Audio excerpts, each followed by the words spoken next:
Hi, friends, and welcome back to Podcast Furry. My name is Kiera, and I'm so excited to have you with me this week. We're going to be deep diving into something that is near and dear to my heart, literally and figuratively. So, I have something called heartrythmia. It is an invisible disability. I also have an autoimmune disease called psoriasis. And something that I want to deep dive into this week is invisible disabilities and specifically living with an invisible disability as someone who looks quote unquote normal, and also discussing ableism. So, I think it's really important to understand the concept of ableism and its impact on society and how we recognize and how we challenge it in our own life and interactions. So, something that I wanted to discuss was that people who present themselves to appear normal, such as myself, I look like a normal individual who, unless you knew me from Adam, you don't know anything that's wrong with me. I look perfectly fine and healthy. And thankfully, for the most part, I am healthy. But about 6.5, well, I guess now 7 years ago, I got diagnosed with heart arrhythmia while I was living in France. And I ended up moving back to the States to meet with some specialists and to get that under control. And my doctor in France told me that he thought me being vegan has kept it under wraps for so long. He said I probably had it my whole life. I just didn't know about it.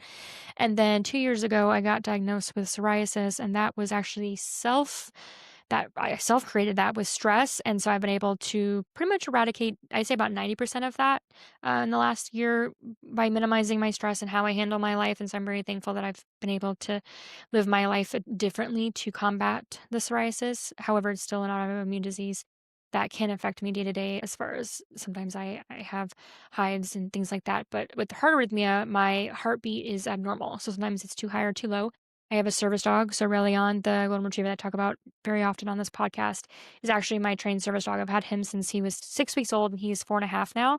He's actually in this room with me now, playing with Lily, the hamster, rolling in her ball. And a lot of people don't understand why I have needed him. And thankfully, recently, I haven't needed to take him with me as often out in public. He definitely is able to still come with me, and he's still trained to. He knows that in the home he can play and be silly, and he's still a dog, he's still an animal. And then when he has his vest on, he knows we're working. And thankfully, a lot of my friends have been with me, and so they know. And so when I'm out and about with, sometimes I don't have to bring him because they're there. And I'm not ever gonna have like a heart attack or anything that severe. But if my heart rate gets too high, or if I have anxiety or whatnot, I sometimes have to sit down.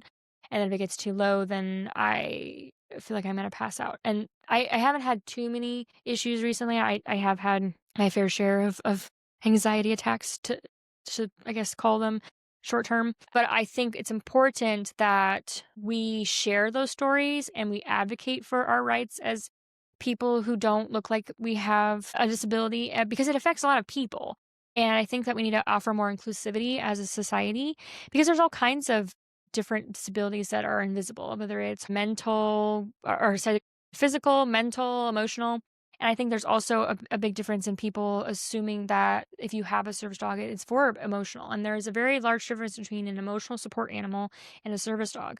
An emotional support animal might provide the service of helping you feel better about yourself and your emotion well-being and help you enjoy your life a little bit more. However, it's not the same thing as a service dog. So I wanted to get on here real quick this week and discuss the impacts that I have had having a service dog, and also the impacts I have had as someone who lives with a disability that is invisible. So I recently was on a plane ride with Aurelion. I took him to Oklahoma to visit Clay, and normally my mom will watch him. However, she was out of town, and I've been having some more issues recently with my heart, and I felt versus having one of my housemates or having a pet sitter come over and watch him, it just made more sense for my well-being and for Aurelion's peace of mind to come with me. So I had to register him with the airlines. So he's traveled with me on the airplanes before with American Airlines. And so what you do is you fill out online paperwork. They have you submit it through the DOT, and it is just kind of some information about him. So it's like details about what he looks like, his weight, his height, put down his rabies information, the veterinarian who trained him, all that stuff.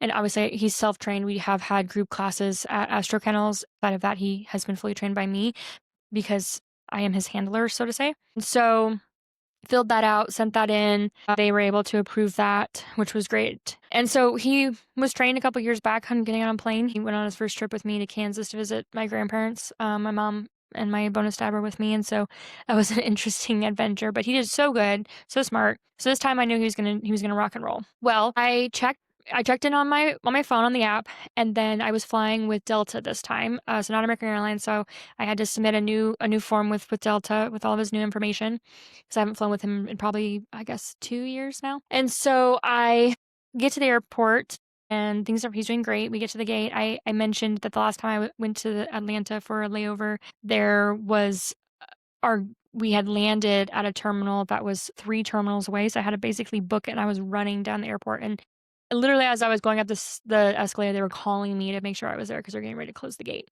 So that was very stressful by myself. However, having a service dog, even more stressful. So I asked him if there was a way for someone to meet me at the gate if we were gonna be at a different terminal, and the gate agent was actually really kind, and she was like, "Actually, what's great is you're gonna be at the same gate and same terminal as your next flight, connecting flight in Atlanta, so you shouldn't have any need to rush. However, I'm happy to switch your seats." So we had pre-assigned me to aisle seats. So I chose aisle seats.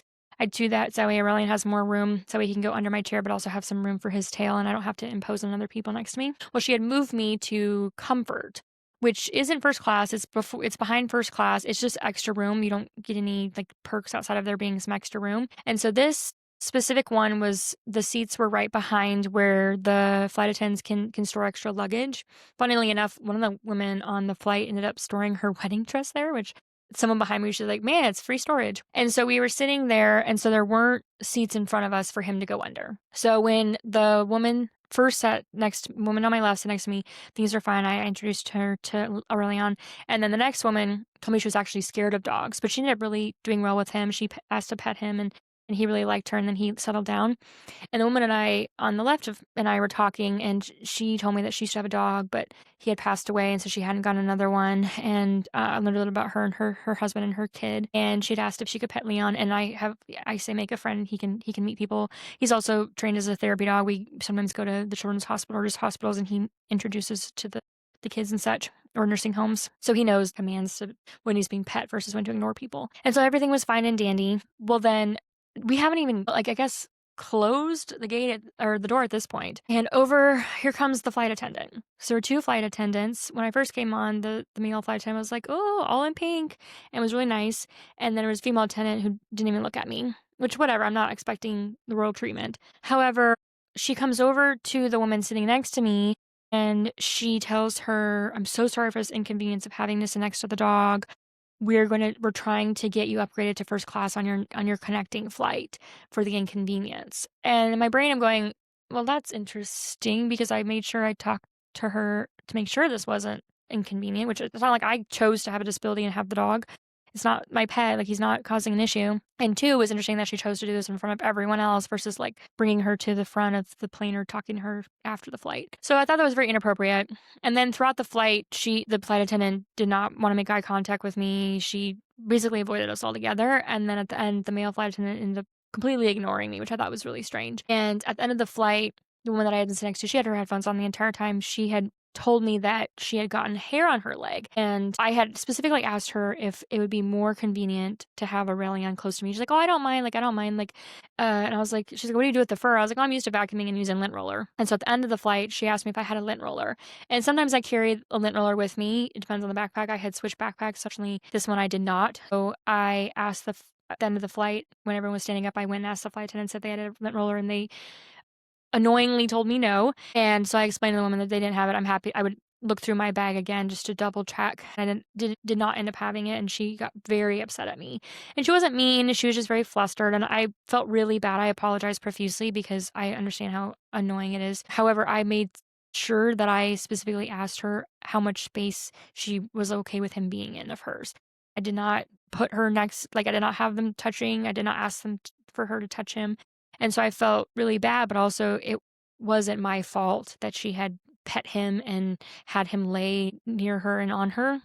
And so, the next flight, the next connecting flight, I made sure to talk to everyone. I was like, I'm so sorry. Like and I had offered her when we got off the flight to buy her a lint roller, and she told me that she didn't have time, and just told me that it was really frustrating, and she went on her way.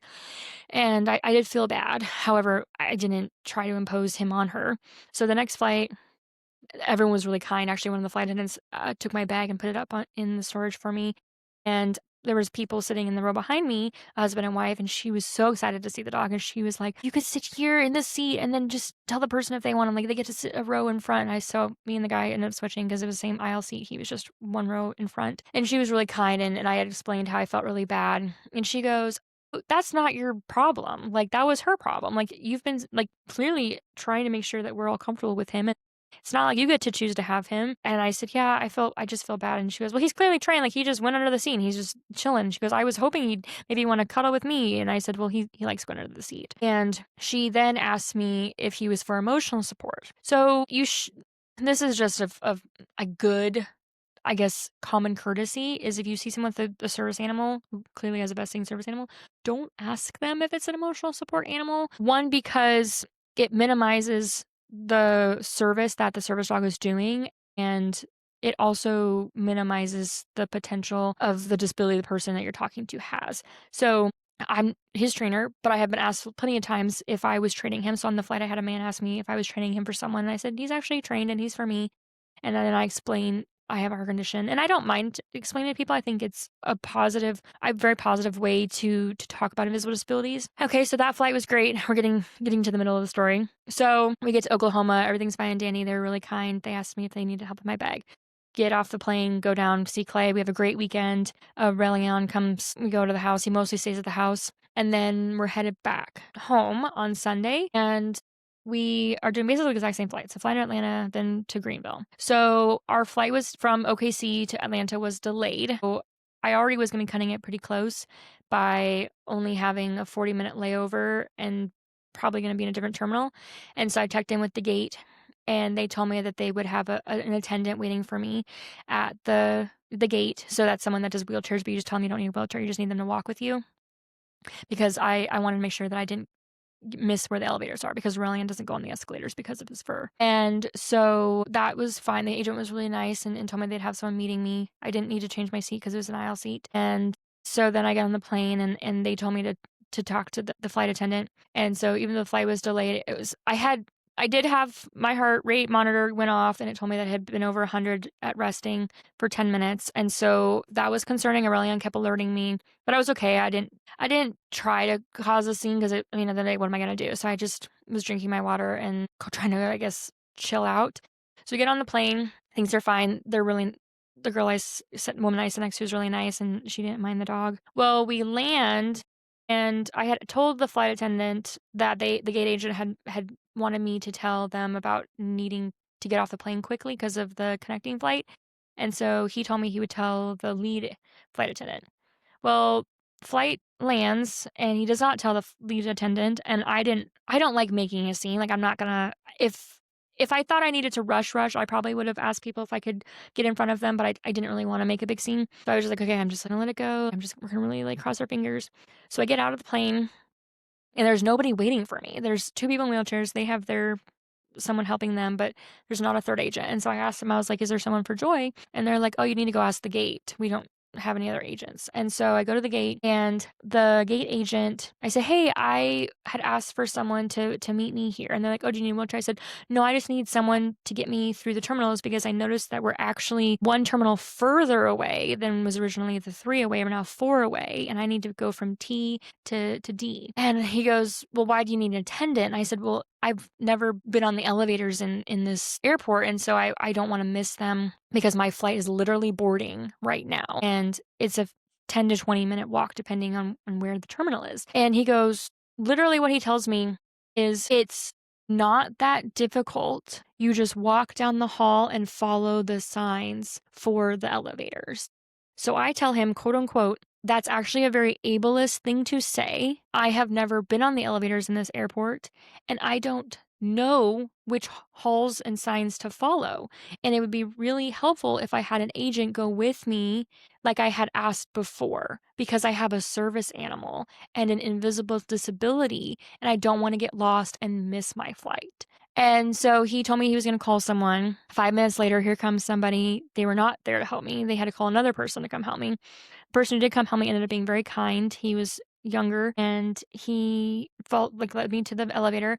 We get downstairs. I start passing the elevator. He's like, "Oh, here's the elevator." There were multiple elevators and they all go different places. So I was basically just proved myself right that I needed someone to go with me on the elevators. And it made me, I guess, feel vindicated as to not feeling, I guess, silly because I felt weird. Like, I don't look like I have a disability. I'm a perfectly fine looking female. I'm fairly attractive. Like, everything looks like I got all my crayons in the box. However, there is language that society uses that I think we should be avoiding, and I think it's important to share these stories and to challenge these interactions with people because it's not okay. It was not okay for that gate agent to tell me that it's literally, he told me it was basically impossible for me to miss the elevators because I can follow the hall and the signs. These are not like large elevator signs, they're a picture of like a man and a woman and then arrows going up and down. You just have to know what an elevator sign looks like. And this is a very large airport. There are, I believe, 6 terminals in this airport. So it's not like it's just an easy peasy like GSP. You walk down the hall, there's another gate, and you're good to go. And so for him to tell me that not only minimized my clear stress level, but it minimized my disability that I had because he could not see it. And so I encourage all of you listening that if you are to encounter someone who might present themselves as normal or able-bodied, and you find out that they're not, rather than questioning it or bringing up your own interactions with life and society, you take a moment and you pause and think about what they're going through because I guarantee you they're not sitting over there thinking life is fine and dandy and they're just trying to cause problems. I was not needing someone to escort me because I was just feeling like I needed a bodyguard. I didn't need the extra attention from someone to walk with me. I wasn't lonely. I genuinely was worried that I was going to miss my flight because it was boarding on the other side of the airport. And so I think it's really important that when we are being mindful of the language that we use and ableism as a whole, we aren't contributing to the attitude of ableism. And so I just wanted to get on here real quick and talk about that. Thankfully, I was able to get to my flight. The person who helped me was very, very kind and made it on time. They were boarding. There was only, I think, probably 20 people still boarding when I got there, but I made it, no phone calls, and we got on our merry way. However, it was stressful. And I did reach out today. It's been a couple days. I had some time to think about how I wanted to word it, and I reached out to Delta, and I contacted their help support, and I just was honest. I was like, this is very sad to me that you not only had flight attendants who were very dismissive and made it known that I was not welcome, but that you have agents who were very dismissive to my clear stress levels. And what was interesting is that gate agent, there was a woman there who had recently broken her foot, and so she had it wrapped, and they had offered her a wheelchair, and they were rushing to get her a wheelchair, and she had to go to her flight, so she ended up just leaving. And so here came someone with a wheelchair for her, and I said, "Oh, I think she left." Same flight as me, but they are rushing to help her because she had a physical, visual disability that they could physically see. Whereas I did not, and I'm in clear stress mode, and it was had already asked. This woman had not asked for it. They asked her if she needed it. And someone with a wheelchair, even though I told them that she had left, did not ask if I wanted help. They had to get a second person to come to help me. And I felt very dismissed, and that would be normally fine. Like, I don't need special treatment. I have no issue living life by myself, solo. However, the issue was that I had been in this airport and I had ran through it before and it was extremely stressful. And having a dog with me was like, he has a hands-free leash, so I don't have to worry about holding his leash. However, running with a dog anywhere you are is stressful, regardless if the dog is trained or not. But running through an airport with a gazillion people trying to find an elevator you've never been on is even more stressful. And so I just really wanted to encourage everyone listening, if you encounter ableism, you should speak up, challenge the assumptions, tell people what you're thinking. If you see someone that you think that they're talking to someone and they're clearly dismissing their disability, physically visual or not, speak up for them. Because I would have really appreciated someone speaking up and saying, "Hey, she's clearly stressed out and needs help," or offering to walk with me. I was not because I cannot walk on my own. I am thank Jesus I am physically able to walk. However, I was already stressed out and did not feel like having another breakdown in the middle of the airport if I missed my flight at 10 o'clock at night. And so I just think it's really important to advocate for everyone's rights, regardless of if you can physically see them or not. And you don't know what people are going through. You don't know, even if I didn't have an invisible spill, you don't know what happens in my life. I have had lots of death recently. Someone that you're sitting next to in a line at the checkout counter could be going through a death, could be going through a crisis, could be going through a financial, emotional, physical. You have no idea what kind of crisis they're going through. And I encourage you just to be kind. And as a society, I think if we were more kind, we'd have a lot less issues and we'd have a lot less videos on social media and the news of the craziness that happens in society because people refuse to be kind to each other. And I just encourage all of you listening to take a moment when you are around people and to put yourself in their shoes, whether you can physically see an issue or not, and to just be kind and to treat others how you would like to be treated. But yeah, again, I appreciate all of you listening to me. I know today was more of a little rant session, a little story in my world, and a little bit of a look into my personal life because I know a lot of you don't know that about me. And I think it's really important that we share vulnerabilities and are open and honest with each other. And I hope the rest of your day is magical and wonderful. And whenever you're listening to this, I hope you're able to take a moment and be kind to yourself and to just give yourself some love and remember that you're worthy of that love. And I wish all of you all the best. And I look forward to talking to you next week. Thank you so much.